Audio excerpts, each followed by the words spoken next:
পরে আল্লাহ রাসূল সাল্লাল্লাহু আলাইহি সাল্লাম বলেন, যদি কোনো ব্যক্তি, যদি কোনো মা ও বোন চারটি কাজ করে, 1 নাম্বার 5 ওয়াক্ত সালাত যদি পড়ে, নাম্বার 2 রমজান মাসের রোজা যদি কোনো মহিলা রাখে, এরপরে ওয়া আহসানাত ফারজাহা, 3 নম্বরে রাসূল বললেন যদি লজ্জাস্থানের হেফাজত করে, উলঙ্গপনা বেহায়াপনা নারীর মতো রাস্তাঘাটে ঘোরাফেরা না করে।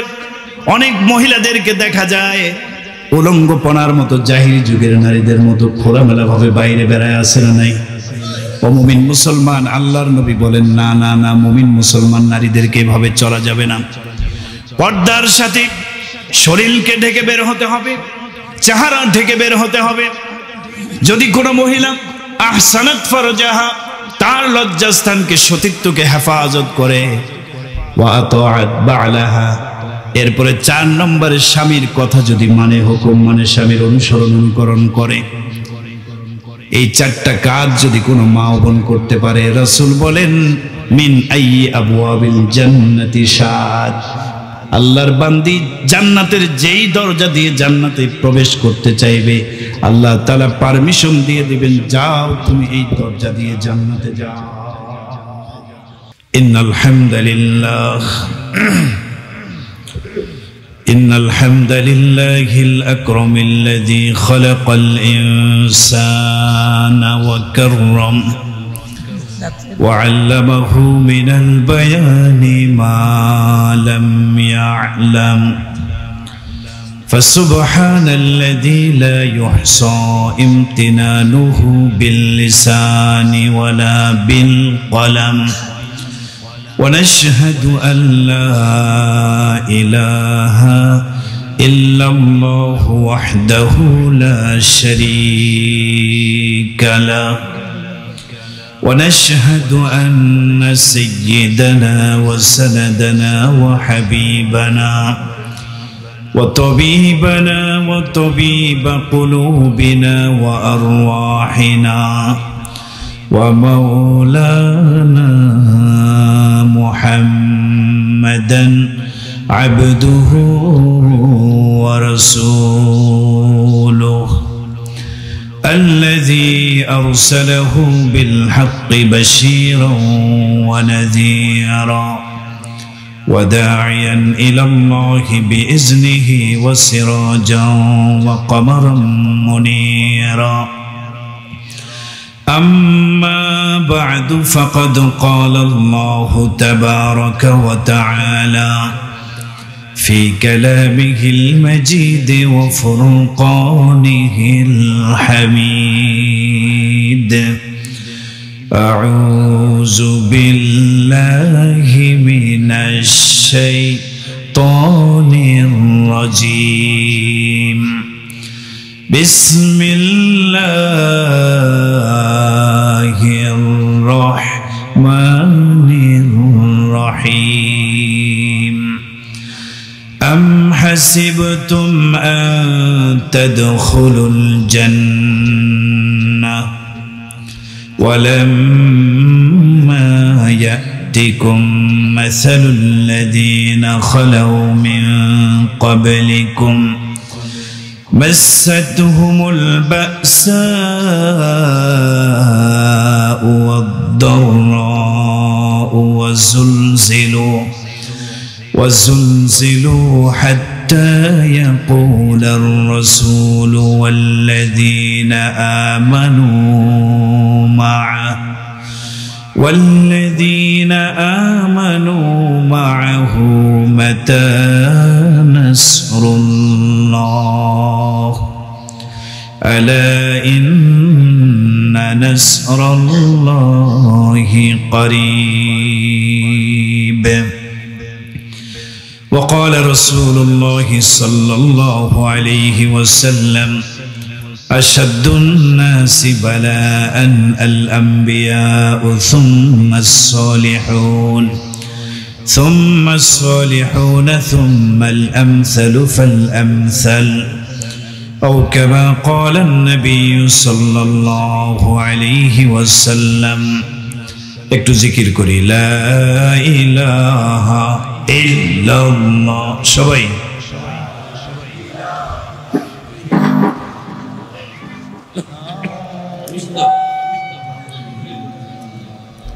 জোরে লা ইলাহা।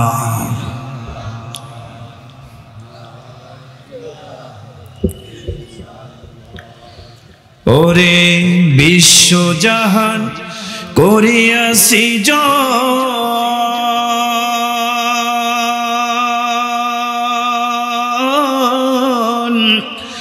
পাঠাইল আল্লাহ মানুষ রে, যারে মানুষ দুনিয়াতে খোদার জিকির করে, যারে মানুষ দুনিয়াতে খোদার জিকির করে। জোরে জোরে লা ইলাহা ইল্লাল্লাহ। সবাই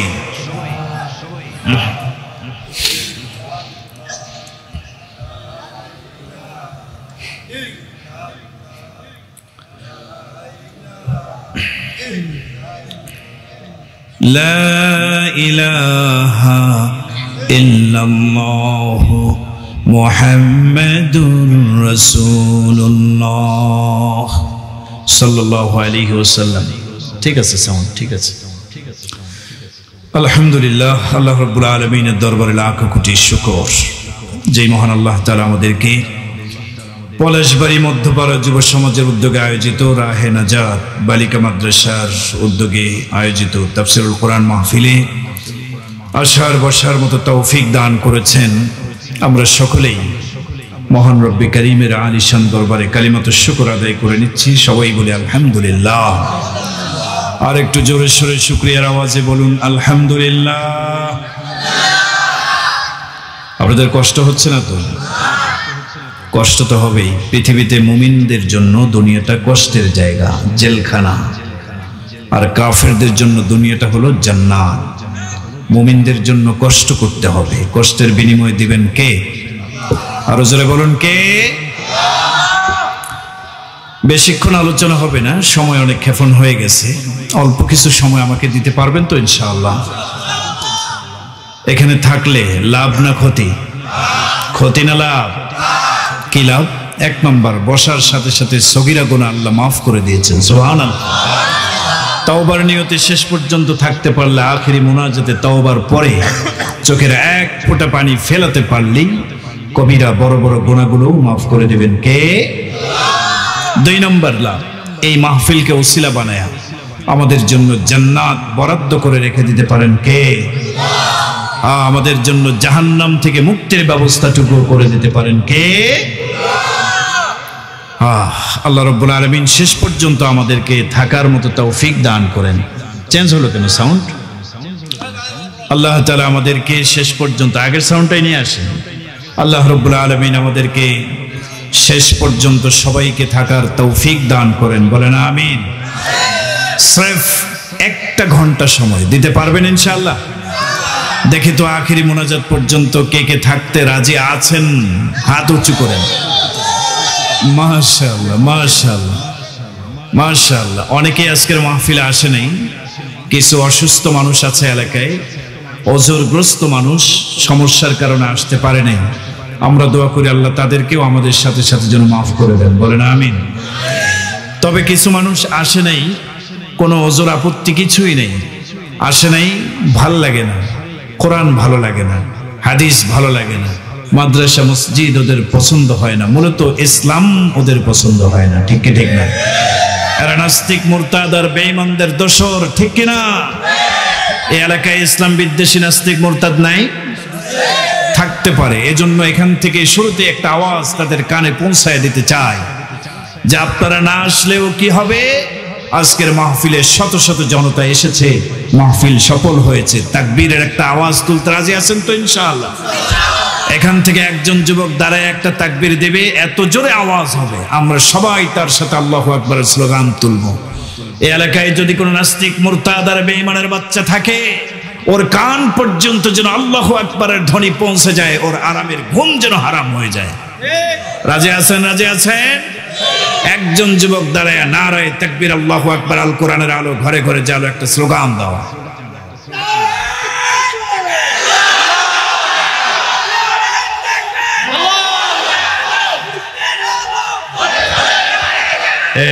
ক্যামেরা ঘুরাও, ক্যামেরা ঘুরাও। হ্যাঁ, মাশাআল্লাহ। মাঝে মাঝে ক্যামেরা ঘুরাবে, খালি বক্তাকে ভিডিও করার জন্য ক্যামেরা আনছে, শ্রোতাদের মনে চায় যে আমগো একটা ভিডিও তো। ঠিক না কথা ভাই? বেইনসাফি করো কি লেগে? আল্লাহ হেদায়েত দান করেন, বলে না আমি। আমার প্রিয় ভাইরা, আমার দিক তাকান, এদিক সেদিক কোনো কথা নাই। আমরা সরাসরি কোরআনে ঢুকতে চাই। রাজি আছেন? এক এক সেকেন্ড এই মুহূর্তে অনেক দামি, অনেক দামি। এক একটা সেকেন্ড, এক এক মিনিট অনেক দামি। আল্লাহ রাব্বুল আলামিন, আল্লাহ রাব্বুল আলামিন আমাদেরকে এই দামি সময়গুলোকে কোরআন থেকে কিছু তাফসীর শুনে আলোচনা করার, আমল করার তৌফিক দান করেন, বলেন আমিন। শুরুতেই রিকোয়েস্ট, কোনো কথা নেই এখানে। আমার আলোচনা শেষ পর্যন্ত একটি কথাও আমি শুনতে চাই না। এই ছোট ছোট বাচ্চারা সামনে বসছো, এখন আর কোনো কথা নাই। এখন সরাসরি কোরআনে ঢুকবো, আমরা কিছু তাফসীর শুনবো। শুধু ঢাকা থেকে এসেছি, আমার একটা উদ্দেশ্য আছে না নাই? কি উদ্দেশ্য? নাকি বাজেট করে আসছি যে টাকা নিয়ে চলে যাব, নাকি এটা উদ্দেশ্য? আমরা বাজেট করি না, এটা পছন্দও করি না, ঠিক ঠিক না? আমরা দ্বীনের কিছু দাওয়াত, কিছু কথা কোরআন এবং সুন্নাহ থেকে মানুষের হেদায়েতের লক্ষ্যে শোনাতে এসেছি, ঠিক ঠিক না?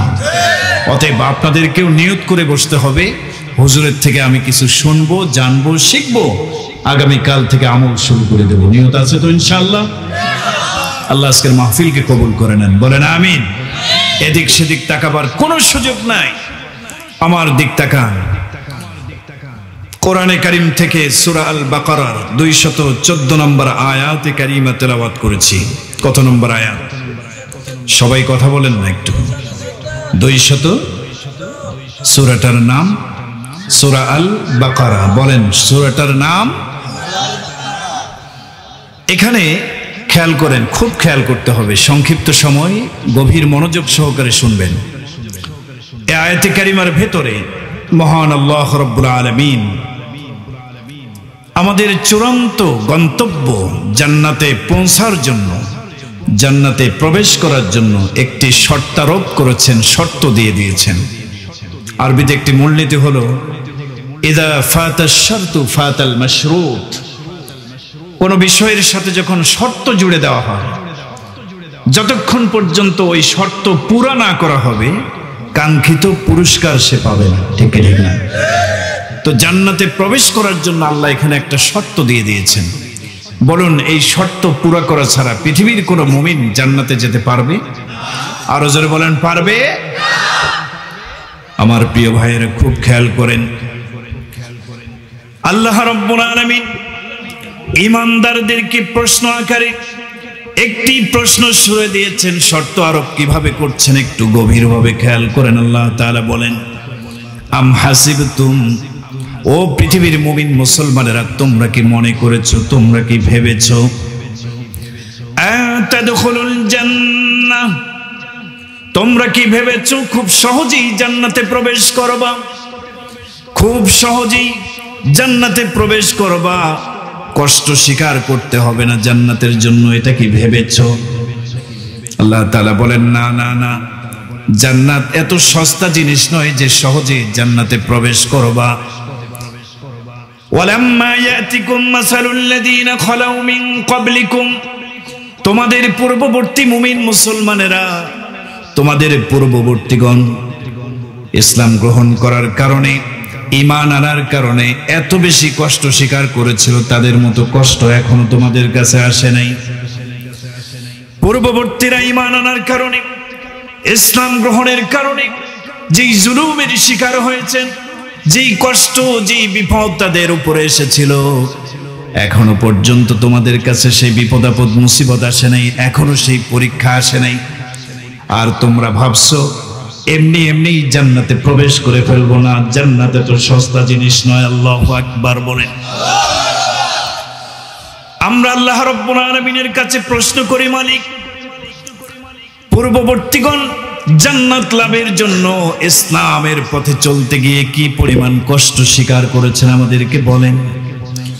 আল্লাহ রাব্বুল আলামিন বলেন, মাসাতহুমুল বাসাউ ওয়াদ-দাররাউ ওয়াজ-যুলজিলু হাত্তা ইয়াকুলার রাসূলু ওয়াল্লাযীনা আমানু মা'আ। আল্লাহ রাব্বুল আলামিন বলেন, পূর্ববর্তী মুমিন মুসলমানগণ ইসলামের পথে চলতে গিয়ে বিভিন্ন বাধা বিপত্তি, জুলুম, নির্যাতন, কষ্ট তাদের উপরে এসেছিল। এত বেশি বিপদের শিকার হয়েছিলেন, এত বেশি পরীক্ষার সম্মুখীন তারা হয়েছিলেন। জুলজিলু, তারা সহ্য করতে না পেরে প্রকম্পিত হতেছিল, কাঁপতেছিল, আর আল্লাহর কাছে ফরিয়াদ করে বলছিল, হাত্তা ইয়াকুলার রাসূলু ওয়াল্লাযীনা আমানু মা'আ। পয়গম্বর এবং পয়গম্বরের উম্মতেরা ঈমানের কারণে ইসলামের পথে চলতে গিয়ে যে নির্যাতনের শিকার হয়েছিলেন, এটা সহ্য করতে না পেরে আল্লাহর কাছে দুটি হাত উত্তোলন করে বলেছিলেন, মাতা নাসরুল্লাহ, আয় আল্লাহ, আপনার সাহায্য কখন আসবে? আমাদের আর সহ্য হচ্ছে না। ইসলাম গ্রহণ করতে গিয়ে, ঈমানের পথে চলতে গিয়ে যে জুলুমের শিকার আমরা হয়েছি, আমাদের ধৈর্যের বাঁধ ভেঙে যাচ্ছে। আয় আল্লাহ, মাতা নাসরুল্লাহ, আল্লাহ আপনার সাহায্য কখন আসবে? আপনার সাহায্যের মুখাপেক্ষী হয়ে আমরা দোয়া করছি। আল্লাহ রাব্বুল আলামিন বলেন, আলা ইন্না নাসরুল্লাহি করিব। আল্লাহু আকবার। আল্লাহ রাব্বুল আলামিন পূর্ববর্তী মুমিন মুসলমানদেরকে নির্দেশ দিলেন, এ মুমিন মুসলমানেরা, ঈমানের পথে চলতে গিয়ে যে মুসিবত এসেছে, কষ্ট এসেছে, জুলুম নির্যাতন এসেছে, তোমরা ধৈর্যহীন হয়ে যেও না, ধৈর্য ধারণ করো, ইসলামের পথে অটল থাকো, অবিচল থাকো। আমি আল্লাহ ঘোষণা করছি, এই কষ্ট, এই জুলুম আর নির্যাতনের বিনিময় হিসেবে অবশ্যই অবশ্যই আল্লাহর পক্ষ থেকে সাহায্য তথা বিজয় আসবে। আরো জোরে বলেন না সুবহানাল্লাহ। ও মুমিন মুসলমান, আয়াতে কারিমা থেকে কি জানতে পারলাম? আমাদের কাঙ্ক্ষিত জিনিস জান্নাতে প্রবেশ করার জন্য আমাদেরকে কষ্ট স্বীকার করতে হবে, তারপরে জান্নাতে যাওয়া লাগবে। ঠিক কি ঠিক না? সমস্ত নবীগণ কষ্ট করে গেছেন, সমস্ত আউলিয়া কেরামগণ, আল্লাহর ওলিগণ কষ্ট করে গেছেন। কি পরিমাণ কষ্ট করে গেছে! আল্লাহর নবী মুহাম্মদুর রাসূলুল্লাহ সাল্লাল্লাহু আলাইহি ওয়াসাল্লাম হাদিস বর্ণনা করেন, নবীজিকে প্রশ্ন করা হলো, সুইলান নাবিয়্যু আইয়ুন নাসি আশাদ্দু ফিতনাতান, পৃথিবীর সবচেয়ে পরীক্ষায় সম্মুখীন হয়েছিল কারা? সবচেয়ে কষ্টে পড়েছিল কারা? কষ্টের জীবন কাদের এই পৃথিবীতে? রাসূল আমাদেরকে বলে দেন। আল্লাহর নবী বললেন, আশাদ্দুন নাসি বালাআন আল আম্বিয়া, এই পৃথিবীতে সবচেয়ে কষ্টের জীবন যাপন ছিল নবীগণের। কাদের? সবাই বলেন, সবচেয়ে দুনিয়াতে কষ্টের জীবন যাপন করেছেন কারা? আল্লাহর নবী বলেন, সুম্মাস সালিহুন, নবীদের পরে কষ্টের জীবন যাপন করেছিলেন সালিহিনগণ, আল্লাহর ওলিগণ, আউলিয়া কেরামগণ। সুম্মাল আমসালু ফাল আমসাল, এরপরে স্তর বাই স্তর, যার ঈমান যত মজবুত হবে তার পরীক্ষাটাও তত বড় হবে। এভাবে পরীক্ষা দিতে হবে আমাদেরকে, কষ্ট স্বীকার করতে হবে। ইসলামের জন্য কষ্ট স্বীকার করে এই কষ্টের বিনিময় হিসেবে আল্লাহ আমাদেরকে জান্নাত দিয়ে দিবেন। সুবহানাল্লাহ। কষ্ট স্বীকার করতে রাজি আছেন কারা? হাত উঁচু করেন, আল্লাহু আকবার বলেন। সমস্ত নবীগণ কষ্ট স্বীকার করেছেন, সমস্ত ওলিগণ, পূর্ববর্তী মুমিন মুসলমানগণ কষ্ট স্বীকার করেছেন। আল্লাহ বলেছেন, তোমরা কি ভেবেছো কষ্ট ছাড়াই এমনি এমনি জান্নাতে যাবা? না, হতে পারে না। জান্নাত এত সস্তা জিনিস নয়। এই জান্নাতে যাওয়ার জন্য দুনিয়াতে আমাদেরকে কিছু কষ্ট স্বীকার করতে হবে। ঠিক কি ঠিক না? আরো জোরে বলেন, ঠিক কি ঠিক না?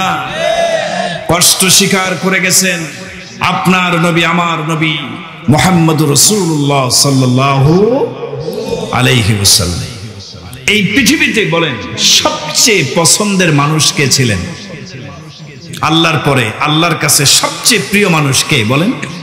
আমাদের নবী মুহাম্মদুর রাসূলুল্লাহ সাল্লাল্লাহু আলাইহি ওয়াসাল্লাম। তো আল্লাহ চাইলে পারতেন রাসূলকে কোনো কষ্ট না দিয়ে, কোনো জুলুম নির্যাতনের শিকার না করে আল্লাহ পৃথিবীতে সুখে রাখতে পারতেন, শান্তিতে রাখতে পারতেন, ঠিক কি ঠিক না? কিন্তু আল্লাহ তার প্রিয় মানুষ মুহাম্মদ রাসূলুল্লাহকেও কষ্ট দিয়েছেন দুনিয়াতে। কাফের মুশরিক বেঈমানরা নির্যাতন করেছেন, রাসূলের শরীর থেকে রক্তের কণিকা জমিনে ফেলিয়েছিলেন কাফেররা, ঠিক কি ঠিক না? কষ্ট স্বীকার নবীগণ করেছেন। কি পরিমাণ আমাদের নবী কষ্ট করে গেছেন।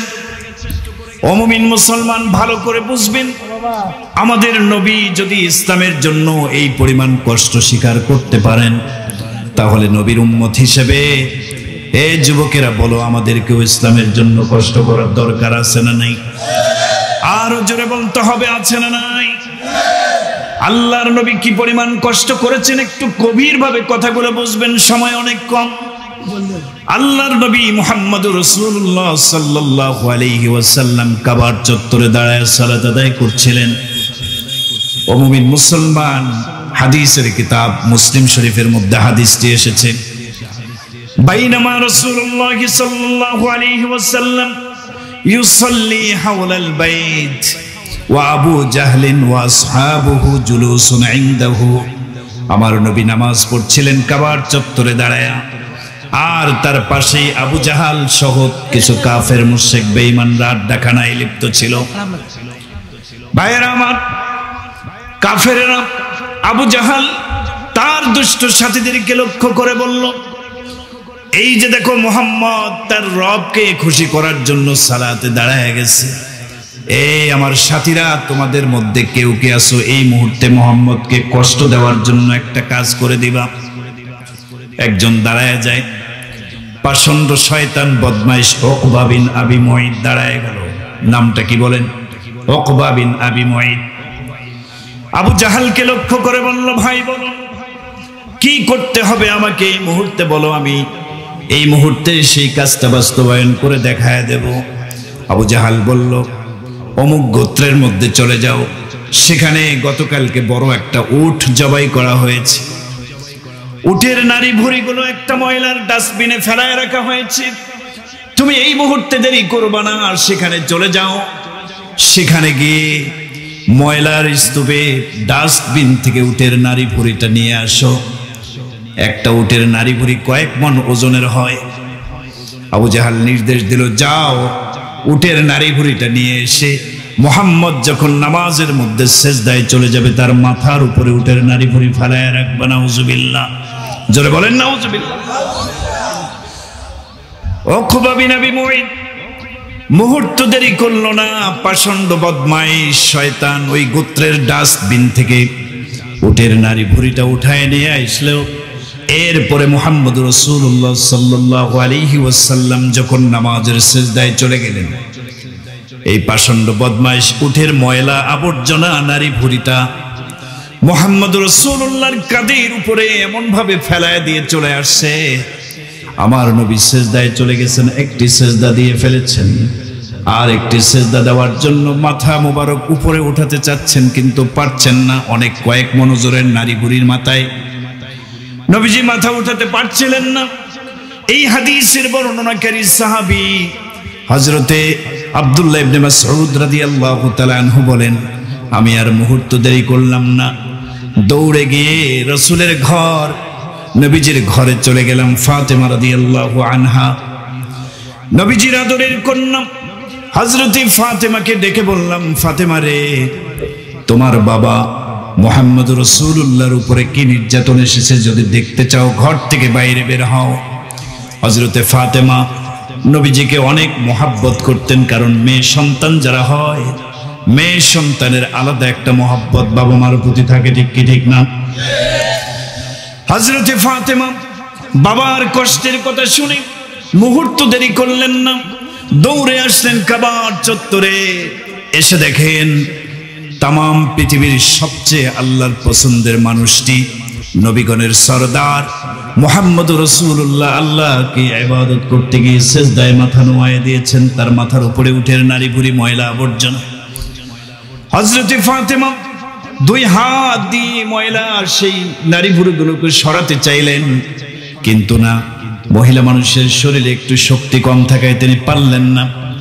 অবশেষে আল্লাহ রাব্বুল আলামিন শক্তি বাড়ায় দিলেন। হযরতে ফাতেমা দুই হাত দিয়ে উটের নারী ভুঁড়িটাকে সরায়া পাশে রাখলেন। আল্লাহর নবী সেজদা আরেকটা আদায় করলেন, এরপরে নামাজ রীতিমতো শেষ করে দিলেন। হযরতে ফাতেমার চোখে পানি, ফাতেমা রাদিয়াল্লাহু তাআলা আনহা চোখের পানি ছেড়ে দিয়ে বলছেন, বাবা কে এই কাজটি করেছে? কে আপনার মতো সৎ নির্ভেজাল একজন পয়গম্বরের মাথার উপরে উঠের নারী ভুঁড়িগুলো পৌঁছায় দিয়েছে? কে বদমাইশ, তার নামটা আমাকে বলেন। এই কথা বলে আদরের কন্যা ফাতেমা চোখের পানি ধরে রাখতে পারলেন না, কান্না শুরু করলেন, হাউমাউ করে ডুকরে কাঁদতে লাগলেন। আল্লাহর নবী আদরের কন্যা ফাতেমার চোখের পানিগুলো মুছে ফেলে দিলেন, ডাক দিয়ে বললেন, ইয়া ফাতেমা লা তাবকি, এই ফাতেমা তুমি কান্না করবা না। তোমার বাবার উপরে যে জুলুম এসেছে, নির্যাতন এসেছে, এই জন্য তুমি মন খারাপ করবা না, কষ্ট নিবা না। লা ইয়াবকা আলা ওয়াজহিল আরদি বাইতু মুদারিন ওয়ালা ওয়াবারিন ইল্লা আদখালাহুল্লাহু কালিমাতাল ইসলাম। রে ফাতেমা কান্না করবা না, চোখের পানি মুছায় দিলেন নবীজি। বললেন, ফাতেমা রে, তোমার বাবার এই কষ্ট, এই জুলুম নির্যাতন নীরবে সহ্য করে যাওয়া, এত মেহনত আর কষ্টের বিনিময় আমি নবী ঘোষণা করলাম, একদিন পৃথিবীর এমন কোনো গ্রাম বাকি থাকবে না, এমন কোনো ঘর বাকি থাকবে না, পাড়া মহল্লা বাকি থাকবে না যেখানে ইসলামের কালিমার দাওয়াত পৌঁছবে না। জোরে বলেন আল্লাহু আকবার। এই ইসলাম আমরা পেয়েছি, আমাদের পর্যন্ত ইসলাম এসেছে, এমনি এমনি আসে নাই। ইসলামের জন্য ইসলামের নবী, মুসলমানদের নবী মুহাম্মদ রাসূলুল্লাহর শত শত কষ্ট বিসর্জন করতে হয়েছে, ঠিক কি ঠিক না? আল্লাহর নবী একদিন হাঁটতেছিলেন, রাস্তার মোড়ে তাকায় দেখলেন কিছু মানুষ একত্রিত হয়ে গল্প গুজবে লিপ্ত, আড্ডাখানায় লিপ্ত। আমার নবীজি চাইলেন তাদের কাছে ইসলামের দাওয়াতটা পৌঁছায় দিতে হবে। এই লোকগুলো তো এখনো কালিমা পড়ে মুসলমান হয় নাই, তার মানে লোকগুলো জাহান্নামী হয়ে আছে, ঠিক কি ঠিক না? আল্লাহর নবী চান না আমার কোন উম্মত কাফের হয়ে জাহান্নামে যাক, এই জিনিসটা আল্লাহ রাসূল চাইতেন না। আল্লাহু আকবার। নবী তো রহমতের নবী, নবীজি চাইলেন এই লোকগুলোর মাঝে ইসলামের দাওয়াত দেওয়া দরকার। এরা যদি কালিমা পড়ে মুসলমান হয়ে যায় তাহলে এরা আল্লাহর স্থায়ী জান্নাতে যাবে। সুবহানাল্লাহ। মনে অনেক বড় আশা নিয়ে আল্লাহ রাসূল দাওয়াত পেশ করলেন। হাদিসের কিতাবের মধ্যে এসেছে, আল্লাহর নবী যখন দাওয়াত পেশ করে বললেন, ইয়া আইয়ুহান নাস কুলু লা ইলাহা ইল্লাল্লাহু তুফলিহু, হে লোক সকল তোমরা পড়ো লা ইলাহা ইল্লাল্লাহ, কামিয়াব হয়ে যাবা, জান্নাতে হয়ে যাবা। আল্লাহর নবী যখন ইসলামের দাওয়াত, কালিমার দাওয়াত দিলেন, কিতাবের মধ্যে লেখা হয়েছে উপস্থিত এই লোকগুলো তিনটা ভাগে বিভক্ত হয়ে যায়। ফামিনহুম মান তাফালান নাবিয়্যা ওয়া মিনহুম মান হাসা আলাইহি তুরাব ওয়া মিনহুম মান তাফালান নাবিয়্যা। একদল মুসলিম, একদল মানুষ, একদল কাফের আল্লাহ রাসূলের চেহারাকে লক্ষ্য করে থুতু নিক্ষেপ করা শুরু করে দিল। ওয়া মিনহুম মান সাব্বা, আর একদল কাফের আল্লাহ রাসূলের বিভিন্ন নাম ধরে ধরে কটূক্তিমূলক কথা গালিগালাজ শুরু করে দিল। ওয়া মিনহুম মান হাসা আলাইহি তুরাব, আর কিছু লোক পাথরের কঙ্করগুলো হাতে নিয়ে রাসূলের চেহারা মুবারককে লক্ষ্য করে ঢিল ছুটতে লাগলো। বলেন নাউজুবিল্লাহ। আল্লাহর নবী তাদেরকে দ্বীনের দাওয়াত দিলেন, উল্টা তারা কষ্ট দিল, ঠিক কি ঠিক না? কষ্টের জীবন ছিল আমাদের নবীর, অনেক আশা নিয়ে নবীজি তায়েফে গেলেন। তায়েফের মানুষগুলো নবীজি ভাবলেন তারা মনে হয় মুসলমান হবে, ইসলাম গ্রহণ করবে, কিন্তু আশার বিপরীত হয়ে গেল। আল্লাহ রাসূল তায়েফে গেলেন, তায়েফের নেতৃস্থানীয় বদমাইশগুলো দুষ্ট ছেলেদেরকে লেলিয়ে দিল, তোমরা মুহাম্মদ নামের একটা পাগল এসেছে, তার পিছু নাও, তাকে পাথর নিক্ষেপ করো, ইট কঙ্কর নিক্ষেপ করো। এভাবে রাসূল করিম সাল্লাল্লাহু আলাইহি ওয়াসাল্লামের পিছনে তাকে পাগল মনে করে দুষ্ট ছেলেরা পাথর নিক্ষেপ করছিল। আল্লাহর নবীর চেহারা মুবারক রক্তে রঞ্জিত হয়ে যাচ্ছিল। বিশ্বনবী রাসূলুল্লাহ সাল্লাল্লাহু আলাইহি ওয়াসাল্লামের চেহারা মুবারক থেকে রক্তের কণিকাগুলো ফোঁটাগুলো জমিনে পড়তে লাগছিল। আল্লাহর নবী নিজের পরিষ্কার রুমাল দিয়ে রক্তগুলো মুছে ফেলতে লাগলেন। আল্লাহর নবীর সাহাবী সফর সঙ্গী যায়েদ বিন হারেসা রাদিয়াল্লাহু তাআলা আনহু নবীজিকে বললেন, ওগো নবীজি, আপনার রক্তের ফোঁটাগুলো জমিনে পড়তেছে, পড়ে যাক। রক্তগুলো দিয়ে পরিষ্কার রুমালটাকে কেন ময়লা বানাচ্ছেন? আল্লাহর নবী বললেন, রে যায়েদ ইবনে হারেসা, তুমি কি জানো না আমি নবী মুহাম্মদ রাসূলুল্লাহ এক ফোঁটা রক্ত যদি তায়েফের জমিনে পড়ে যায়, কিয়ামত পর্যন্ত মানুষ তো দূরের কথা, এই তায়েফের প্রান্তরে একটি ঘাস, একটি গাছপালা পর্যন্ত জন্মেবে না। অতএব আমি চাই না এই এলাকাটা অনাবাদী হয়ে যাক। আমি চাই আজকের তায়েফবাসীরা আমি মুহাম্মদ রাসূলুল্লাহকে চিনতে পারে নাই, ওরা আমাকে মারছে, রক্তাক্ত করেছে, কিন্তু ইন্নী আরজু আন ইউখরিজাল্লাহু মিন আসলাবিহিম মান ইয়াবুদুল্লাহ লা ইউশরিকু বিহি শাইআ। আমি চাই ভবিষ্যৎ প্রজন্মে এই তায়েফের জমিনে আল্লাহর এমন কিছু বান্দা তৈরি হবে যারা আল্লাহর ইবাদত করবে, আল্লাহর সাথে কারো শরীক করবে না। নবীজি দোয়া করেছেন, নির্যাতিত হয়েছেন, বদদোয়া দেন নাই। সুবহানাল্লাহ বলেন। তাহলে মুমিন মুসলমান দেখেন, আল্লাহ রাসূল আল্লাহর সবচেয়ে প্রিয় মানুষ, সবচেয়ে সম্মানিত মানুষ, ইসলামের জন্য তাকেও আল্লাহ পরীক্ষায় ফেলেছিলেন, ঠিক কি ঠিক না? নবীজি কষ্ট করেছেন, কষ্টের বিনিময়ে আমরা ইসলাম পেয়েছি। শুধু কি নবীগণই কষ্ট করেছেন? সাহাবায়ে কেরামদের জীবন ইতিহাস পড়ুন। সাহাবায়ে কেরাম এক একজন সাহাবী ইসলামের জন্য, ঈমানের জন্য জীবন পর্যন্ত বিলায় দিয়েছেন, ঠিক কি ঠিক না? হযরত বিলাল ইসলাম গ্রহণ করলেন, আরবের উত্তপ্ত মরুভূমির বালুকা রাশির উপরে শোয়া, বুকের উপরে বিশাল বড় পাথর চাপা দেওয়া হলো। হাতে চাবুক নিয়ে মালিক মুনিব উমাইয়া বিন খালফ প্রহারের পর প্রহার করতে লাগলো, আঘাতের পর আঘাত। হযরত বিলালের শরীর রক্তাক্ত হয়ে গিয়েছিল। হযরত বিলাল বলছিলেন, আমাকে যত পারো মারো, কখনো আমার জবান দিয়ে শিরকি কথা, কুফরি কথা বের হবে না। হযরত বিলাল সর্বদা উচ্চারণ করছিলেন, আল্লাহু আহাদ, আল্লাহ এক, আল্লাহ এক। চিৎকার দিয়ে বলেন সুবহানাল্লাহ।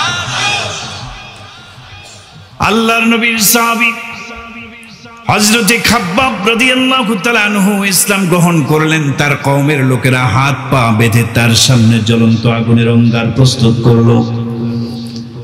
কওমের লোকেরা বলল, খাব্বাব যদি ইসলাম ছেড়ে না দাও, জ্বলন্ত আগুনের অঙ্গারে তোমাকে নিক্ষেপ করা হবে। আল্লাহর নবী সাহাবী খাব্বাব রাদিয়াল্লাহু তাআলা আনহু পরিষ্কার ভাবে জানায় দিলেন, ইসলামের জন্য প্রয়োজনে জ্বলন্ত আগুনে ঝাঁপ দিয়ে আমি জীবন কুরবান করে দিতে পারবো, শহীদ হয়ে যাব, তারপরও ইসলাম ছাড়বো না।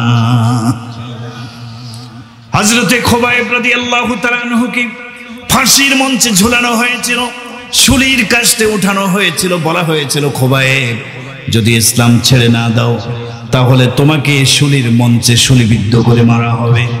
হযরত খুবাইব ওইখান থেকে পরিষ্কারভাবে কবিতা আবৃত্তি করেছেন, বুখারীতে কবিতা এসেছে, ওয়ালাস্তু বালি হিনা উকতালু মুসলিমা আলা আইয়ি শিক্কিন কানা লিল্লাহি মাসরাই। এই কাফেররা, তোমরা ভেবেছো আমাকে শুলিবিদ্ধ করা হলে এর আগে আমি কাফের হয়ে যাব, ইসলাম ছেড়ে দেব না। লাস্তু বালি, আমি কোনো পরোয়া করি না, তোমরা আমাকে শুলিবিদ্ধ করতে পারো, এরপরে আমি মারা গেলে আমার লাশকে টুকরো টুকরো করে দিতে পারো। আমার বিশ্বাস, যেহেতু ইসলাম নিয়ে আমি আল্লাহর রাস্তায় শহীদ হয়েছি, আমার ওই টুকরো টুকরো হয়ে যাওয়া লাশের খণ্ডগুলোতে আল্লাহ বরকত দিয়ে দেবেন। আল্লাহু আকবার। জোরে বলেন আল্লাহু আকবার। কি পরিমাণ কষ্ট করেছিলেন সাহাবীরা। মুমিন মুসলমান, এমনি এমনি জান্নাতে যাওয়া যাবে না। 10 জন সাহাবী দুনিয়াতে থাকা অবস্থায় জান্নাতের সুসংবাদ পেয়েছেন। সুবহানাল্লাহ বলেন। কয়জন সাহাবী? খুঁজে দেখেন এই 10 জন সাহাবীর জীবনী পড়ে দেখেন কি পরিমাণ ইসলামের জন্য তারা কষ্ট করে গেছেন। হযরত উমর ফারুক খলিফাতুল মুসলিমিন হলেন। রোম পারস্য সহ বিভিন্ন কুফরি দেশগুলো ইসলামের কর্তলগত হলো, দখলে চলে আসলো। হযরত উমর 80 জন সাহাবীর একটা জামাতকে হযরত আব্দুল্লাহ ইবনে হুযায়ফা রাদিয়াল্লাহু তাআলা আনহুর নেতৃত্বে রোম দেশে পাঠিয়ে দিলেন ইসলাম প্রচার করার জন্য। কষ্ট হচ্ছে না তো আপনাদের? কষ্ট হচ্ছে না তো আপনাদের? 80 জন সাহাবীদের একটা জামাতকে পাঠালেন। আমির বানায় দিলেন আব্দুল্লাহ বিন হুযায়ফা রাদিয়াল্লাহু তাআলা আনহুকে। ওনারা গিয়ে রোম দেশে প্রবেশ করে ইসলামের দাওয়াত, কালিমার দাওয়াত মানুষের ঘরে ঘরে পৌঁছাতে থাকলেন। আল্লাহু আকবার। ওদিকে রোম সম্রাটের কাছে পৌঁছে গেল সংবাদ, রোম সম্রাট ছিল খ্রিস্ট ধর্মের অনুসারী, মানে খ্রিস্টান। তাকে বলা হলো আরব দেশ থেকে কিছু লোক এসে আপনার দেশে আপনার ধর্মের বিপক্ষে আর একটা ইসলাম ধর্মের দিকে মানুষকে দাওয়াত দিচ্ছে। বাদশা রেগে গেলেন, সেনাবাহিনীকে বললেন এই দলটাকে গ্রেফতার করে ধরে নিয়ে আমার রাজপ্রাসাদের ভিতরে নিয়ে আসো। গ্রেফতার করা হলো, নিয়ে আসা হলো বাদশার শাহী মহলের ভিতরে। বলা হলো তোমাদের আমির কে? আব্দুল্লাহ বিন হুযায়ফা জবাব দিলেন আমি আব্দুল্লাহ, এই মুসলমানদের বর্তমান এখানকার আমির।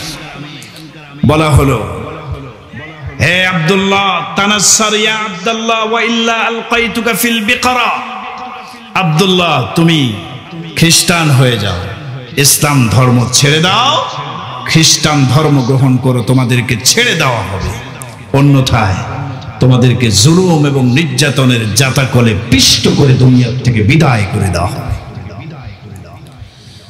আল্লাহর নবীর সাহাবী হযরত আব্দুল্লাহ বিন হুযায়ফা পরিষ্কার ঈমানি বক্তব্য শোনায় দিলেন। এর রোম সম্রাট, তুমি তো জানো না আমরা মুসলিম, রাসূলের হাতে কালিমা পড়ে আমরা মুসলমান হয়ে গিয়েছি। আমরা মুসলিম, ইসলামের জন্য জীবন দিতে রাজি, ইসলাম ছাড়তে কখনো রাজি না। আল্লাহু আকবার।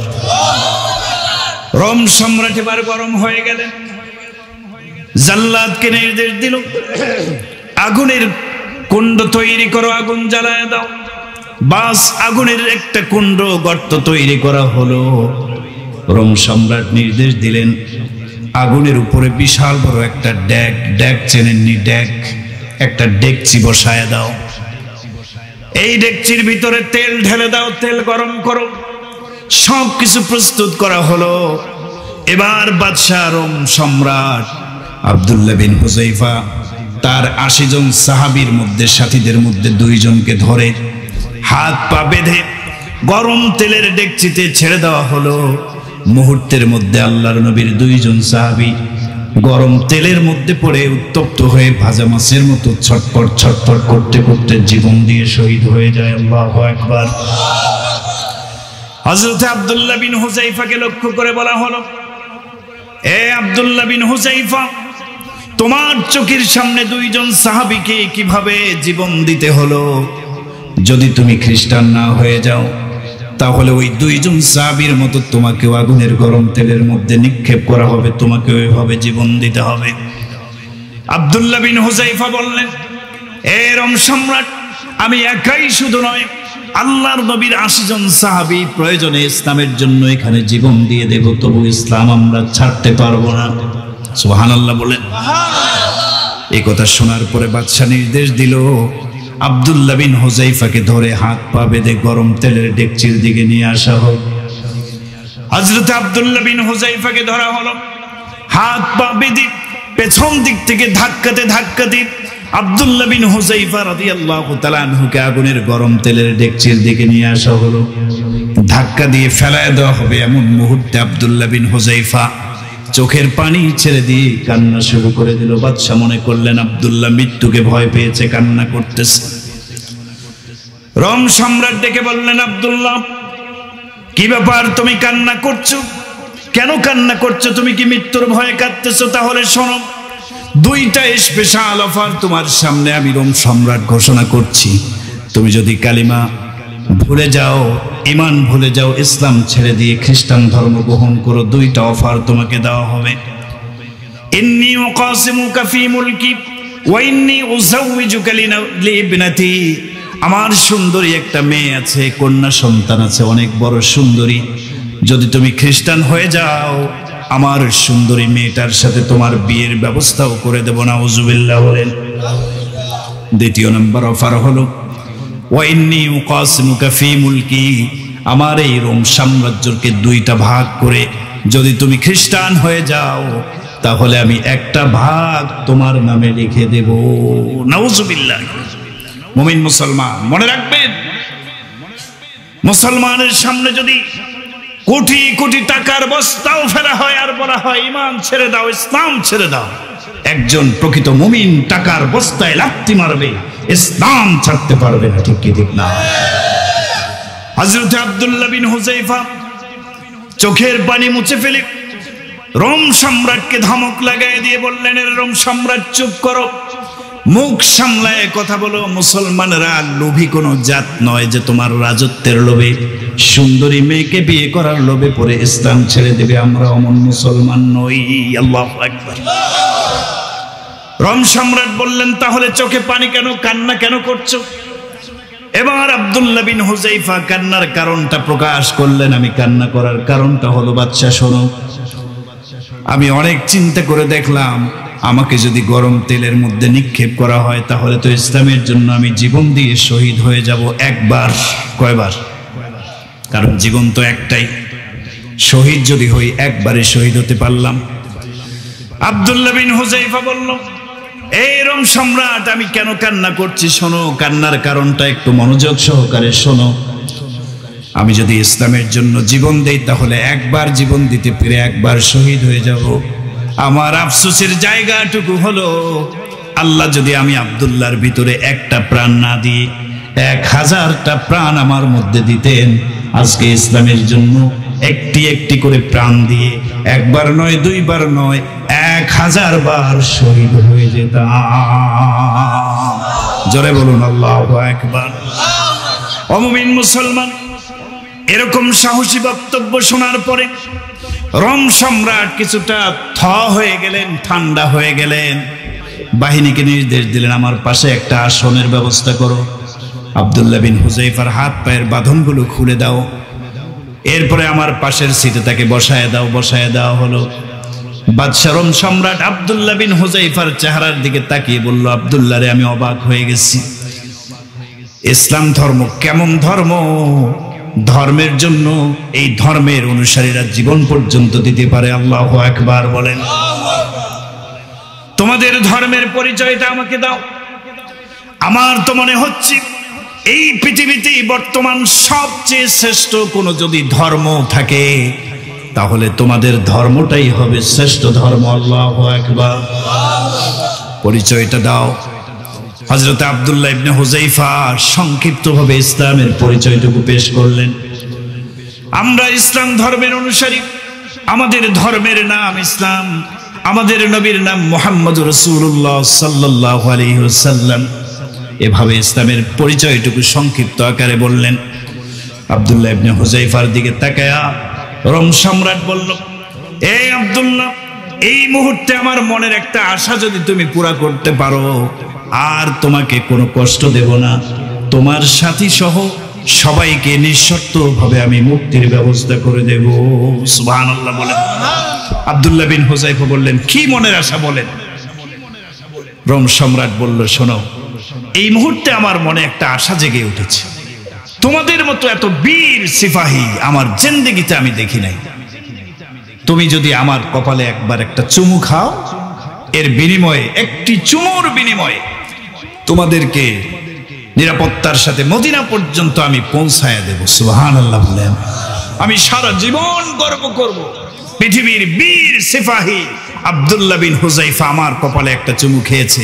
যতদিন আমি সম্রাট জীবিত থাকবো এটা নিয়ে গর্ব করব। সুবহানাল্লাহ বলেন। আব্দুল্লাহ বিন হুযায়ফা বললেন, হ্যাঁ, এটা করা যেতে পারে। অনিচ্ছা সত্ত্বেও অনেক সময় কিছু কাজ করতে হয়, ঠিক কি ঠিক না?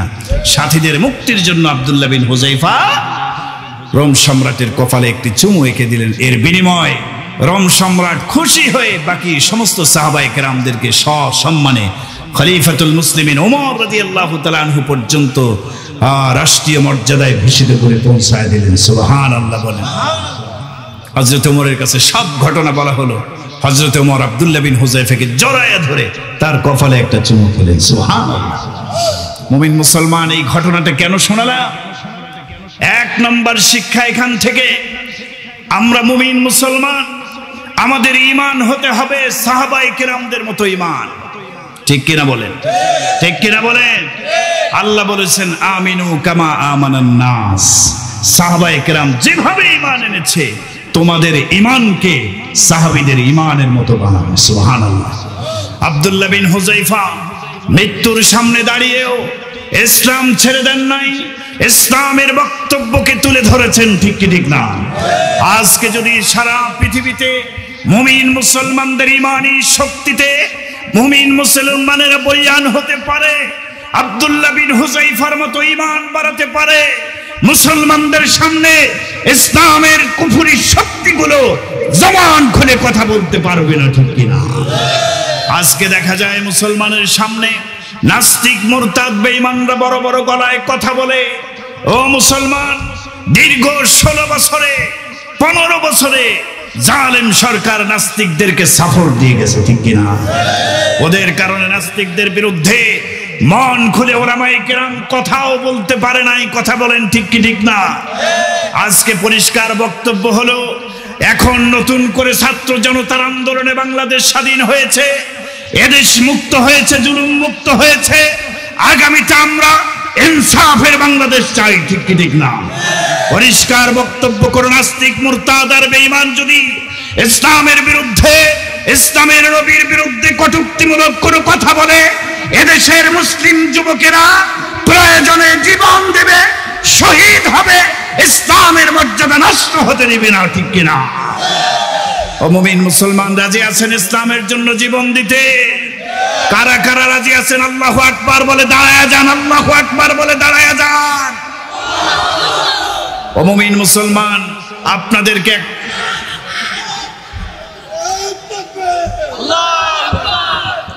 একটু দাঁড়ায় থাকেন। ঘুম চলে এসেছে তাই না? একটু দাঁড়ায় থাকেন। একটা সংবাদ দেই, সুসংবাদ।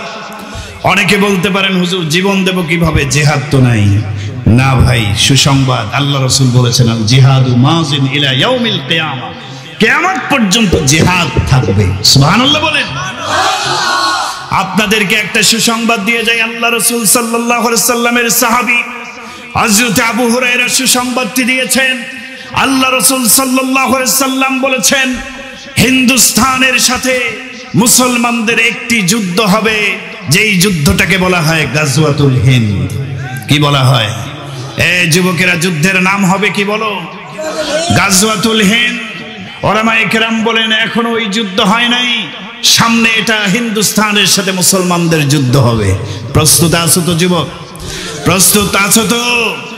হযরত আবু হুরায়রা বলেন আল্লাহ রাসূল সাল্লাল্লাহু আলাইহি সাল্লাম বলেছেন এই যুদ্ধে কোন মুমিন মুসলমান ঘরে বসে না থেকে যদি হিন্দুস্তানের বিরুদ্ধে এই যুদ্ধে শরীক হয়, এরপরে শহীদ হয়, তা তো জান্নাতে যাবেই, জান্নাত ওয়াজিব হয়ে যাবে। শহীদ যদি নাও হয়, যদি সে যুদ্ধের ময়দানে মুসলমানদের পক্ষে গিয়ে শরীক হয়, তারপর আল্লাহ তার জীবনের গুনাহ মাফ করে তাকে জান্নাত দিয়ে দেবে। সুবহানাল্লাহ। আর জোরে বলেন সুবহানাল্লাহ। হযরত আবু হুরায়রা রাদিয়াল্লাহু তাআলা আনহু বলেন আমার জীবদ্দশায় যদি হিন্দুস্তানের সাথে মুসলমানদের সেই যুদ্ধ সংগঠিত হয়, আমি আবু হুরায়রা আমার জান মাল সর্বোচ্চ নিয়ে জিহাদের ময়দানে অবতীর্ণ হয়ে আমি শাহাদাত বরণ করব। আল্লাহু আকবার বলেন। উলামায়ে কেরাম বলছেন বর্তমান ইন্ডিয়া, ভারত পাগল হয়ে গেছে, মুসলমানদের বিরুদ্ধে ষড়যন্ত্রের পর ষড়যন্ত্র করছে। বাবরি মসজিদকে ভেঙে দিয়ে সেখানে মন্দির নির্মাণ করছে। এরপরে খাজা মঈনুদ্দিন চিশতি রহমাতুল্লাহি আলাইহির মাজার আজমির শরীফকে ভেঙে দিয়ে সেখানেও মন্দির নির্মাণ করার কথা বলছে। ঠিক কি ঠিক না? এই সমস্ত বাড়াবাড়ির কারণে আগামীতে যদি ইন্ডিয়ার সাথে মুসলমানদের যুদ্ধ হয়, আর উলামায়ে কেরাম যদি বলে এই যুদ্ধে মুসলমানরা শরীক হও, কারা কারা কাফনের কাফন মাথায় বেঁধে ইসলামের পক্ষে জিহাদের ময়দানে অবতীর্ণ হতে রাজি আছো যুবক? নারায়ে তাকবীর বলে জানিয়ে দাও।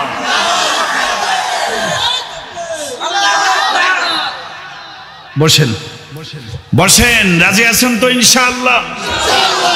আলহামদুলিল্লাহ, আল্লাহ কবুল করেন, বলেন আমিন।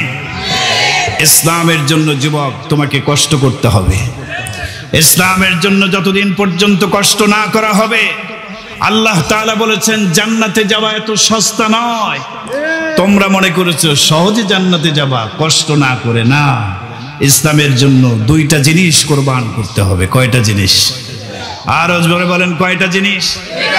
আমাদের জীবনও দিতে হবে, আমওয়ালাহুম ওয়া আনফুসাহুম, সম্পদ দিতে হবে ইসলামের জন্য, জীবন দিতে হবে ইসলামের জন্য। রাজি আছেন ইনশাআল্লাহ? একটু কষ্ট স্বীকার করব, তবে সাহাবায়ে কেরামদের থেকে আল্লাহ যে কষ্ট নিয়েছেন তার 100 ভাগের 1 ভাগও আমাদের থেকে আল্লাহ নেবেন না। সুবহানাল্লাহ বলেন। এ মুমিন মুসলমান, আজকে একটা কথা বলেন, সাহাবায়ে কেরাম তো ইসলাম গ্রহণ করার কারণে তারা আগুনে পুড়েছিলেন, তাই না? ফাঁসির মঞ্চে ঝুলেছিলেন। আপনি বুকে হাত রেখে বলুন তো, ইসলাম গ্রহণ করার কারণে, মুসলমান হওয়ার কারণে আজ পর্যন্ত একটা বেতের বাড়ি আমার আপনার শরীরে কি পৌঁছে? কথা বলে। আমাদের বাবা মুসলমান, মুসলমানের ঘরে জন্ম নিয়েছে, আমরাও মুসলমান, ঠিক কি ঠিক না? ও মুমিন মুসলমান, তাহলে আল্লাহ আমাদের থেকে কষ্ট চান। কষ্ট করা ছাড়া জান্নাতে যাওয়া যাবে না। কি কষ্ট চান? সামান্য পরিমাণের কষ্ট চান। আল্লাহ তাআলা আমাদের উপরে 5 ওয়াক্ত নামাজ ফরজ করে দিয়েছেন, ঠিক কি ঠিক না? এই 5 ওয়াক্ত নামাজ পড়া কষ্টের একটা ব্যাপার। এই শীতের রাতে ফজরের নামাজে ঠান্ডা পানি দিয়ে উযু করে মসজিদে যাওয়া একটু কষ্ট হয় কিনা? মুরব্বীদের জন্য আরো বেশি কষ্ট হয়ে যায়। এই কষ্টটুকু আল্লাহ চান। আল্লাহর নবী বলেছেন, কোন ব্যক্তি যদি নামাজের জন্য ঠান্ডা পানি দিয়ে উযু করে, কষ্ট হওয়া সত্ত্বেও উযু করে নামাজের জন্য প্রস্তুতি গ্রহণ করে, এরপরে মসজিদে আসে, আসার পরে ইন্তেজারুস সালাতি বাদাস সালাত, নামাজ পড়ার পর আরেক নামাজের জন্য অপেক্ষায় থাকে যে কখন আজান দিবে। সুবহানাল্লাহ। কষ্ট সত্ত্বেও উযু করলো, মসজিদে আসলো, নামাজে দাঁড়ায় গেল, ইন্তেজারুস সালাত বাদাস সালাত, এক নামাজের পরে আবার আরেক নামাজের অপেক্ষায় থাকে। মুমিন মুসলমান তো সব সময় চিন্তা করে কখন আজান দেয়, ঠিক কি ঠিক না? রাসূল সাল্লাল্লাহু আলাইহি সাল্লাম বলেন, এরপরে কাসরাতুল খুতা ইলাল মাসাজিদ, যদি তার কদমের পরিমাণ মসজিদের দিকে আসা যাওয়া করাতে কদম বেশি হয়ে যায়, এই 3টা কাজ, কষ্টের সময়ে ভালোভাবে ওযু করা, সালাত আদায় করা, বেশি বেশি মসজিদের দিকে হাঁটা, কদম ফেলানো, কদমের পরিমাণ যেন বেশি হয় মসজিদের দিকে আসা যাওয়া করতে, এই আমলগুলো যারা করবে, ইয়ারফাউল্লাহু বিহিদ দারাজাত, আল্লাহ রাব্বুল আলামিন জিন্দেগীর গুনাহ মাফ করবেন এবং জান্নাতে তার মাকাম আর মর্যাদা বাড়ায় দিবেন। সুবহানাল্লাহ। একটু কষ্ট করতে হবে। 5 ওয়াক্ত নামাজ পড়তে রাজি আছে তো ইনশাআল্লাহ? ভাই, সাহাবায়ে কেরাম কত কষ্ট করে গেছেন, আল্লাহ রাসূল কত কষ্ট করেছেন। আপনাকে আমাকে সামান্য একটু কষ্ট, 5 বার মসজিদে এসে হাজিরা দিতে হবে ইনশাআল্লাহ। বলেন না সবাই? নামাজ পড়লে ক্ষতি না লাভ? আরো জোরে বলেন, ক্ষতি না লাভ? এর উপকারিতা বর্ণনা করতে গেলে দীর্ঘ সময়ের প্রয়োজন। 1 নম্বর লাভ হলো, রাসূল করিম সাল্লাল্লাহু আলাইহি সাল্লাম বলেছেন, মান হাফাজা আলাস সালাত কানাত লাহু নূরান ওয়া বুরহানান ওয়া নাজাতান ইয়াউমাল কিয়ামাহ। সুবহানাল্লাহ বলেন।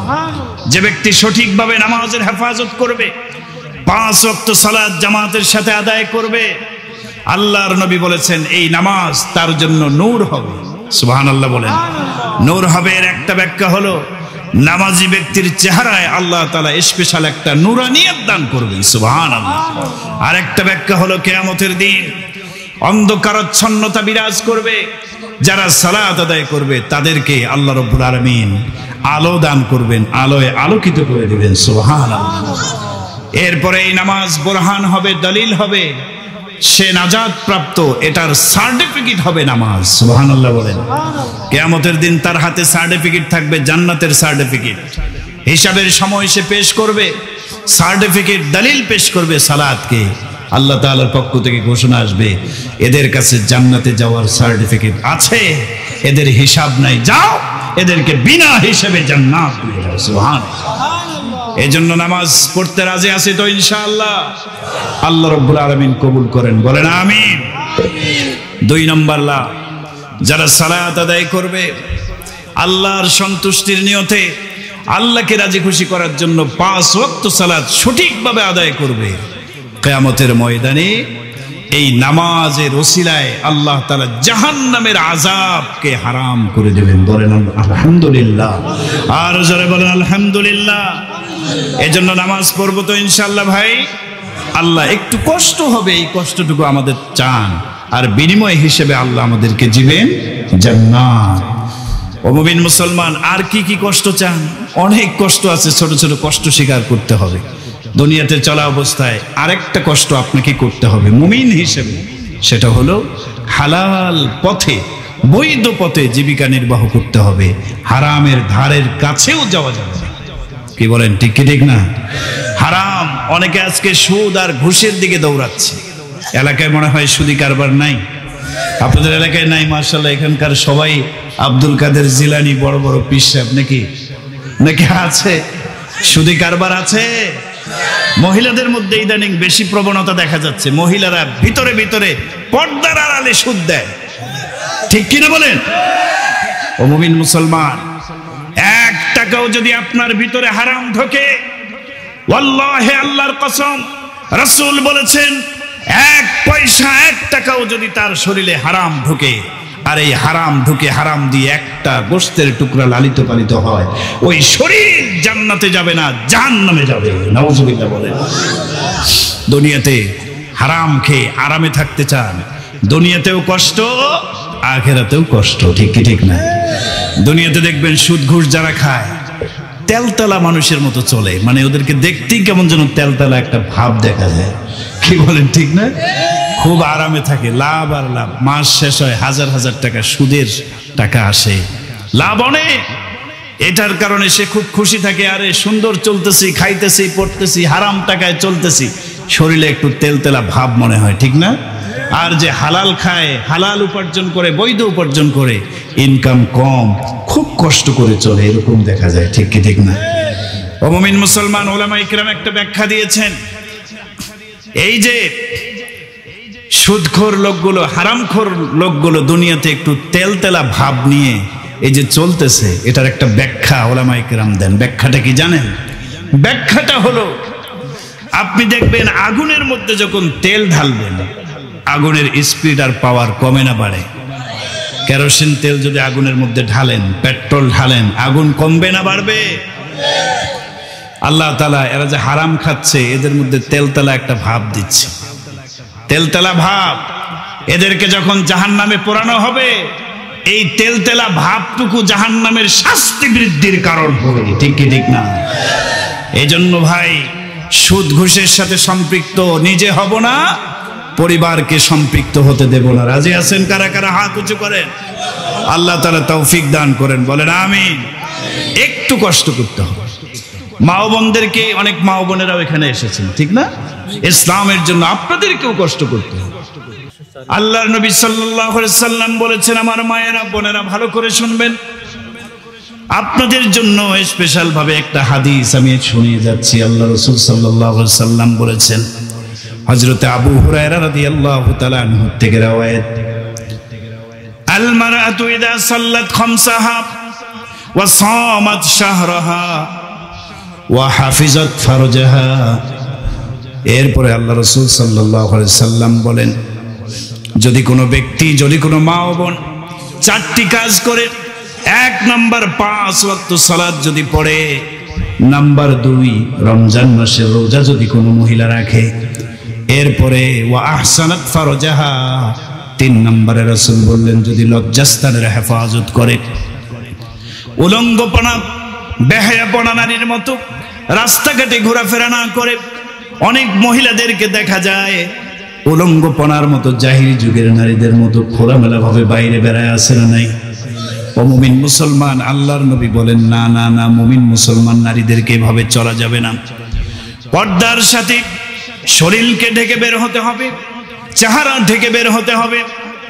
যদি কোনো মহিলা আহসানাত ফারজাহা, তার লজ্জাস্থানকে, সতীত্বকে হেফাজত করে, ওয়া আতাআত বা'লাহা, এরপরে 4 নম্বরে স্বামীর কথা যদি মানে, হুকুম মানে, স্বামীর অনুসরণ অনুকরণ করে, এই 4টা কাজ যদি কোনো মা ও বোন করতে পারে, রাসূল বলেন, মিন আইয়ি আবওয়াবিল জান্নাতি শাআত, আল্লাহর বান্দি জান্নাতের যেই দরজা দিয়ে জান্নাতে প্রবেশ করতে চাইবে আল্লাহ তাআলা পারমিশন দিয়ে দিবেন, যাও তুমি এই দরজা দিয়ে জান্নাতে যাও।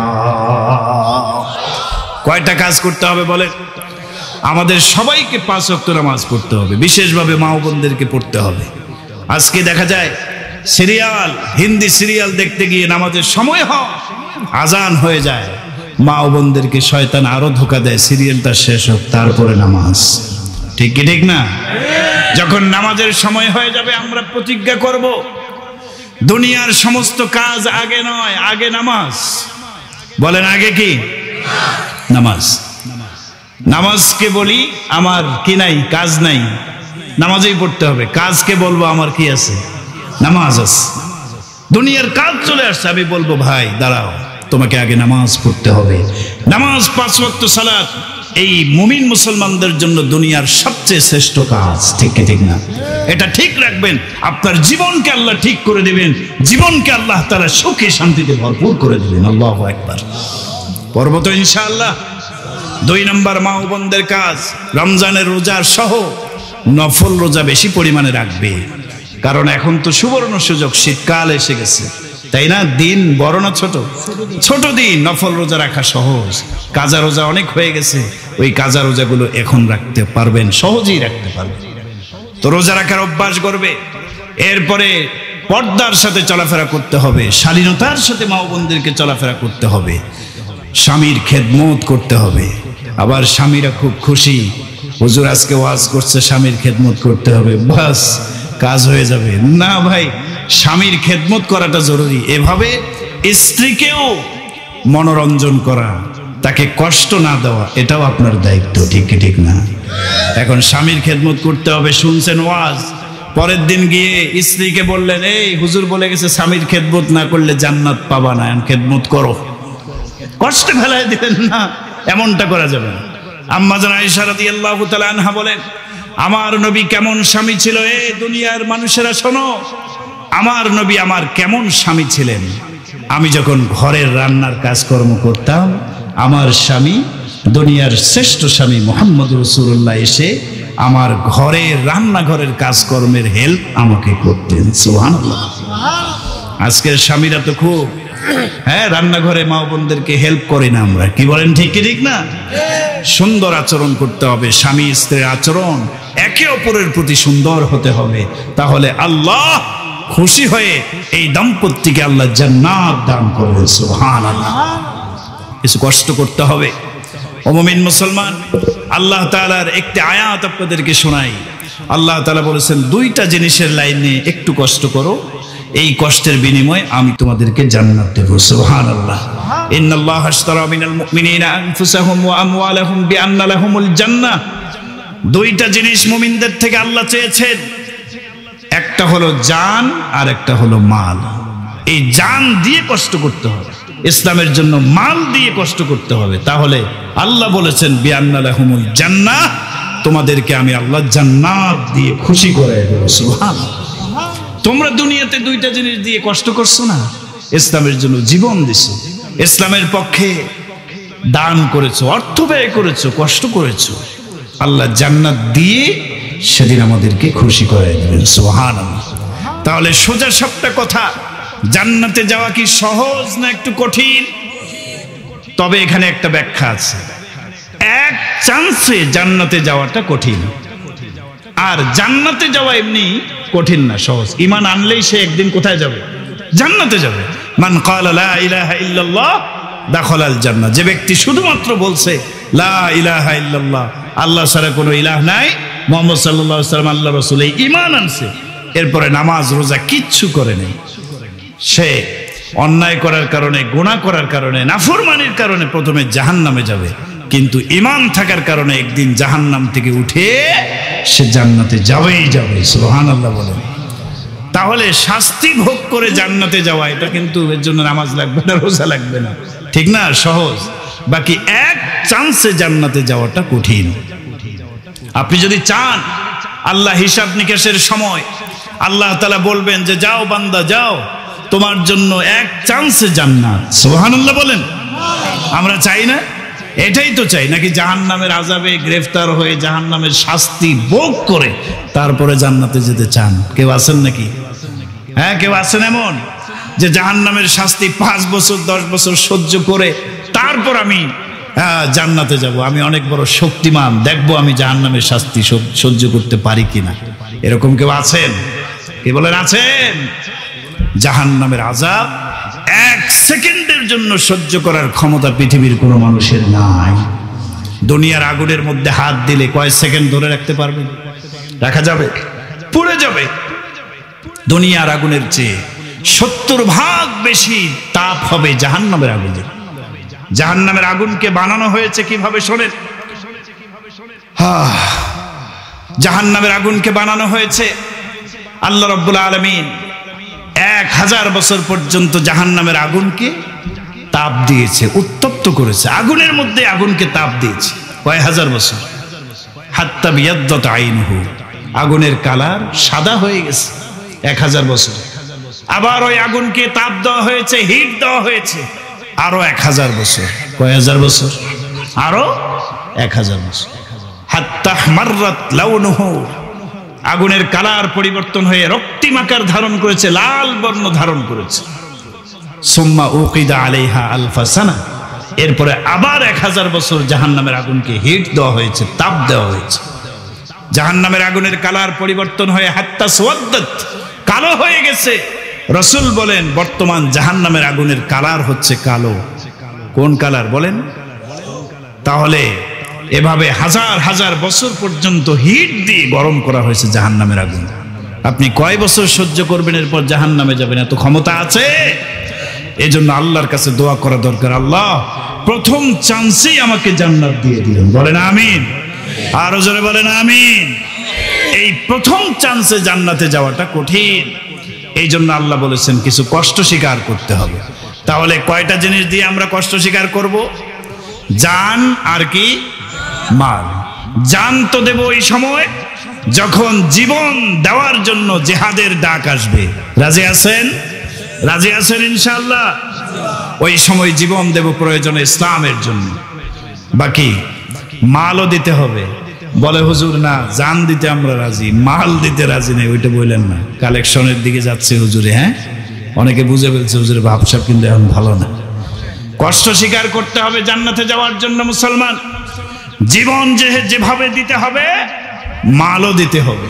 ইসলামের জন্য কি দিতে হবে? জীবনও দিতে হবে, মালও দিতে হবে। সাহাবায়ে কেরাম দুইটাই দিয়েছেন, দুনিয়াতে থেকে জান্নাতের সুসংবাদও তারা পাইছে। একবার আল্লাহ রাসূল সাল্লাল্লাহু আলাইহি ওয়াসাল্লাম বললেন, তাবুক যুদ্ধের সময় পরিবেশ পরিস্থিতি খারাপ, খরা মৌসুম, গাছের খেজুর পাকে নাই এখনো, খরার কারণে কোনো ফসল হয় নাই, এমনি দুর্ভিক্ষ চলছে, অনাহারে অর্ধাহারে মানুষ। এই সময় ডাক আসছে, তাবুক যুদ্ধের ডাক। আল্লাহর নবী বললেন এই সময় মানুষের হাতে টাকা পয়সাও নাই, কিন্তু জেহাদে তো যেতে হবে, জেহাদের জন্য কিছু মাল লাগবে। এ সাহাবীরা, তোমাদের যার যার সামর্থ্য অনুযায়ী আমার সামনে জেহাদের প্রস্তুতিমূলক মালের কোরবানি দাও, আর্থিকভাবে সাহায্য করো, সহযোগিতার হাত বাড়ায় দাও। সাহাবায়ে কেরাম দৌড়ে গেলেন, যার যার ঘরে যা আছে সামর্থ্য অনুযায়ী আল্লাহ রাসূলের সামনে পেশ করলেন। হযরত ওমর বলেন যে আমি মনে মনে ভাবলাম হযরত আবু বকর নেক আমলে সবচেয়ে আমার আগে থাকে সব সময়, আজকে আমি আবু বকরের আগে নেক আমলে এগিয়ে যাব, প্রতিযোগিতায় ফার্স্ট হয়ে যাব।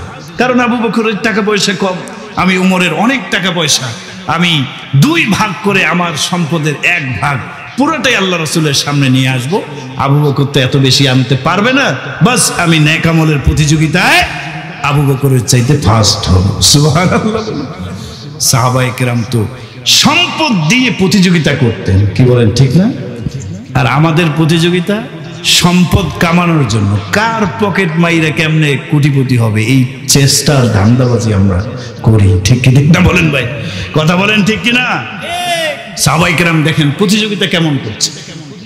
হযরত ওমর তার ঘরের সমস্ত সম্পত্তিগুলোকে 2টি ভাগ করে 1 ভাগ পরিবারের জন্য রেখে দিলেন, আর 1 ভাগ আল্লাহর রাসূলের সামনে এসে ইসলামের জন্য দান করে দিলেন। সুবহানাল্লাহ। হযরত আবু বকর ঘরে চলে গেলেন, দুনিয়ার তেমন কোনো সম্পদ আল্লাহ দেন নাই, যা দিয়েছেন ঘরের সবগুলোকে একটা বোঝা বাঁধলেন, একটা পুটলির মধ্যে ভরায়া বেঁধে ঘরের সমস্ত সম্পত্তিকে আল্লাহ রাসূলের সামনে পেশ করলেন। সব নিয়ে আসছে, বর্ণনায় আসছে, একটা সুই পর্যন্ত রাখে নাই, ওইটাও নিয়ে আসছে ইসলামের জন্য, জিহাদের ময়দানে দান করার জন্য। সুবহানাল্লাহ, সব দান করছে। আল্লাহর নবী বললেন, আবু বকর কি নিয়ে আসছে? হযরত আবু বকর বললেন, ওগো নবীজি, আমি আমার ঘরে যা কিছু ছিল একটা জিনিসও নিজের পরিবারের জন্য রাখি নাই, সব কিছু আমি ইসলামের জন্য পেশ করেছি। তাহলে পরিবার চলবে কেন? কিভাবে চলবে? পরিবারের জন্য কি রাখছো? হযরত আবু বকর জবাব দিলেন, আল্লাহু ওয়া রাসূলুহু, আল্লাহ এবং আল্লাহর রাসূলকে পরিবারের জন্য আমি রাখছি। সুবহানাল্লাহ বলেন না? আল্লাহ এবং আল্লাহর রাসূল যদি আমার পরিবারে থাকে তাহলে আর কি লাগে? সুবহানাল্লাহ বলেন, সুবহানাল্লাহ। হযরত ওমর চিন্তা করলেন, না, এবারও আর পারা গেল না আবু বকরের সাথে, কারণ সব নিয়ে আসছে আর আমি তো অর্ধেক রেখে আসছি। তাহলে ফার্স্ট হয়েছে কে? হযরতে আবু বকর রাদিয়াল্লাহু তাআলা। হযরতে ওসমান গড়ের বিশাল বড় খেজুরের বাগান ছিল, কোটি কোটি টাকার সম্পদ ইসলামের জন্য পেশ করে দিয়েছে, পেশ করেছেন ইসলামের। এজন্য ভাই, আমাদেরকেও ইসলামের জন্য জানের কোরবানি দিতে হবে, মালেরও কোরবানি দিতে হবে। কি বলেন, রাজি আছেন তো ইনশাআল্লাহ? তবে আল্লাহ সব সম্পদ চান নাই। আল্লাহ বলেছেন, আনফিকু মিম্মা রাযাকনাকুম, তোমাদেরকে আমি যে রিজিক দিয়েছি তার ক্রিয়দাংশ কিছু যাকাত হিসেবে, ফিতরা হিসেবে, নফল দান হিসেবে কিছু দিবা, কিছু। আল্লাহ সবটুকু চাইছেন। শতকরা 2.5% যাকাত আসে। কি বলেন, ঠিক না? শতকরা কত পার্সেন্ট? 2.5%। তার মানে 1 লক্ষ টাকায় মাত্র 2,500 টাকা আসে যাকাত। কি বলেন, ঠিক না? তাহলে 1 লক্ষ টাকার মধ্যে 2,500 টাকা যাকাত, 2.5% চাইছেন আল্লাহ। বেশি চাইছেন? আল্লাহ তো বলতেও পারতেন, সম্পদ আমি তোমাদেরকে আমি তো দিছি, তোমরা কাজ করো, 3 ভাগের 1 ভাগ রাখবা, 2 ভাগ আমি আল্লাহ রাস্তায় দিয়ে দাও। বলতে পারতেন কিনা? যারা বলেন পারতেন কিনা? শুকরিয়া, আল্লাহ এত চান নাই, কিছু চেয়েছে। সপ্তাহে জুমার দিন আমরা আসি, জুমার মসজিদ আছে এখানে, কিছু দান করলাম মসজিদে।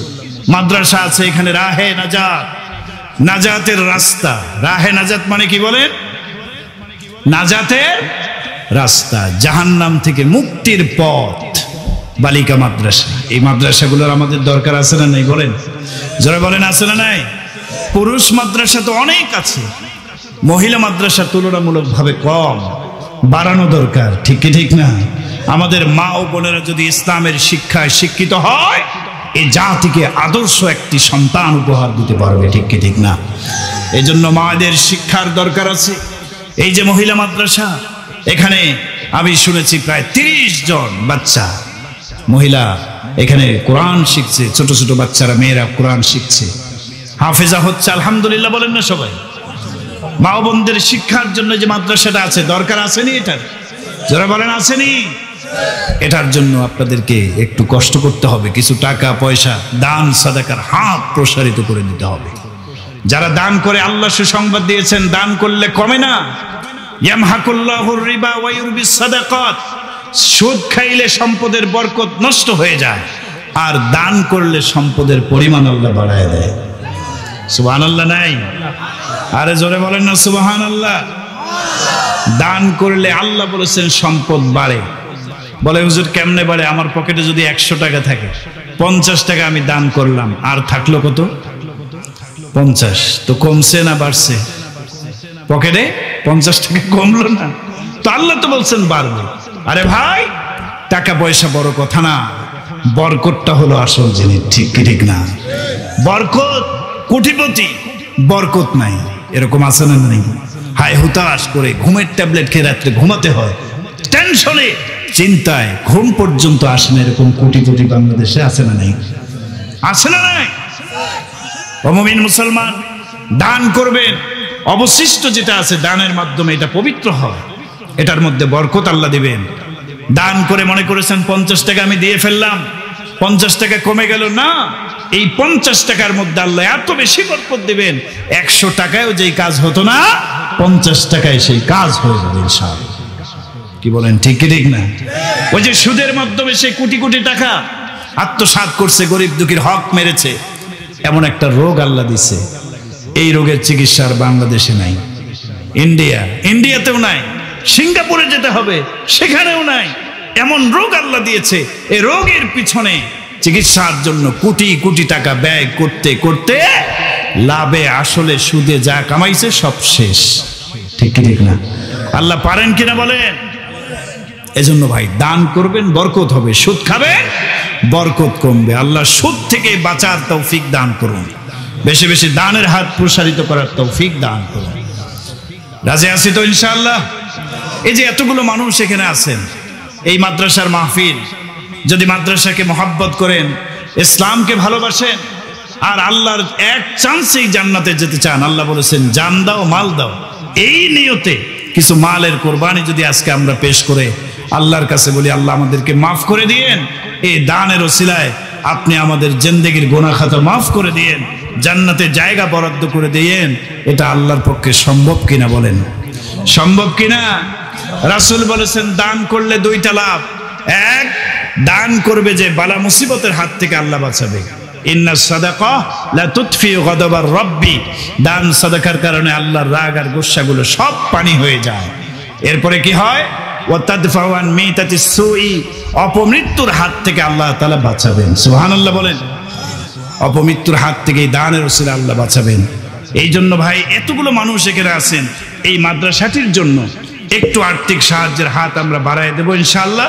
সবাই যদি একটু একটু করে দেই, আমি এমন কিছু আপনার থেকে চাইবো না যেটা সামর্থ্য আপনার নাই, যদি একটু একটু করে দেই, এই মাদ্রাসার উন্নয়নে অনেক হেল্প হবে, উপকারে আসবে। আল্লাহ তাআলা আমাদের সবাইকে কবুল করে নেন, বলেন আমিন। আমি 5 জন লোক চাই যে 5,000 করে টাকা এই মাদ্রাসায় দান করবেন। 5 জন লোক, বেশি না। এতগুলো মানুষ এখানে আছেন, স্টেজে আছেন,